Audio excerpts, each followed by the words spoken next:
sango ya Congo epanzana pa wapi to na TV moko panza sango ya Congo edino image kitindindi chakudidi so taite ba chekao no image panza sango ya Congo edino image edino image edino image edino image edino image edino image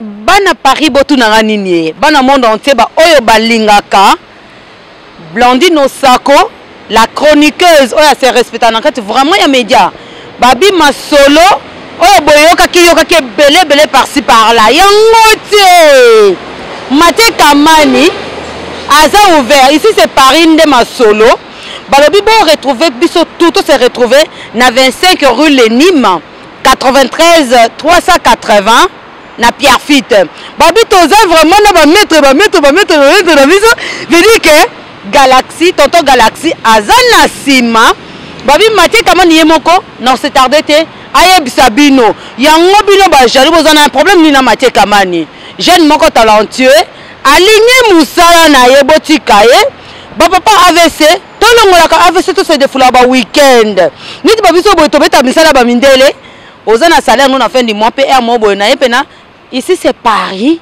chez Maté Kamani nde makambo zo ba rumba zo masolo zo ba joga zo ba ta olobelo te bonsoir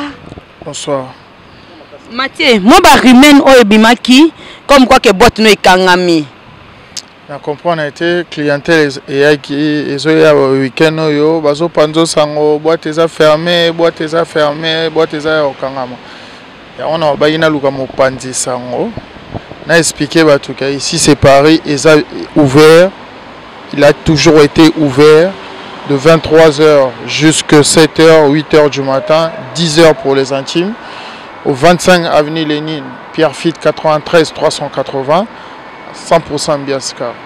D'accord. Parce que Toyoka ba jour d'ouverture mais na comprendre te. Yomo préciser que yomo le patron ici c'est Paris. Ici c'est Paris est ouvert de vendredi à dimanche de 23h à 7h du matin. De vendredi à dimanche. D'accord. Après le jour férié de fois on est ouvert aussi.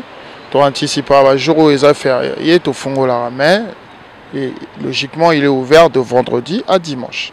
Mon numéro de téléphone pour na bato yo bazawuta musika ataba o bazape na Paris babenga kapo bayeba ke Maté Kamani aza ouvert pour yo zalaka déjà ouvert depuis des années au beti ça ba musique modèle na modèle bongo yo kangaka bongo donc pesela bango numéro ba jalou bazé belemo numéro nanga ezali contact nanga plus ya café Facebook Mathieu Kamskin oh batunyo so baebi tona snap nanga ici c'est Paris chez MK mais numéro de téléphone nanga est 07 53 18 84 90 voilà et un numéro ligne nanga direct. OK. Merci beaucoup Balobi les jeunes patrons, jeunes entrepreneurs. Maté Kamani Mabi ici c'est Paris, ndenga sinon 25 rue Lénime 93 380 Pierre Fitte. Biso tout se retrouver pour Balobi ezali rendez-vous ya Bastar. Tout le monde biso sko ba elino image tozana sima ya lumisheni Balobi que non ba blanc pena ala titalo à opération une semaine donc veut dire que non masolo eza elengi. Nabi ba Sara fi ne peut besoin de masolo ngo MJ30 pe masolo ngo c'est le scram de makambu. Donc babi mikolo nde rendez-vous Bastar tout le jeune talentueux hein Maté Kamani. Donc au boyo sali mokili na yo veut dire que non so boba la boyo. Yo, okosala e kanai. Zo réponse. Donc Paris, Belgique, Suède, partout Allemagne. Genre c'est global et PM Express. Ya Yemeye, Patrick Malouavengi. Des logis à Moko. Hein? Donc agence il y a fret. On a bateau, on a avion, on a Global Express. Baki funa nyoso na lokeno na Angola. Ceux qui n'ont pas de contrat, n'a pas agence minée n'était et Kokende. Patrick Malouavengi. Vraiment, l'économie sur Congolais, il faut tout promouvoir. par carton, par conteneur, par valise, pas mal, même bongo. Kolukano mindono te. Maman global PM Express.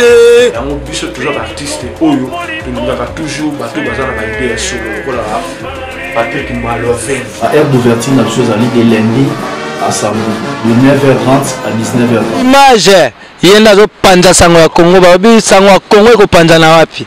Babi edino image. Sali image panza ni Congo mobimba.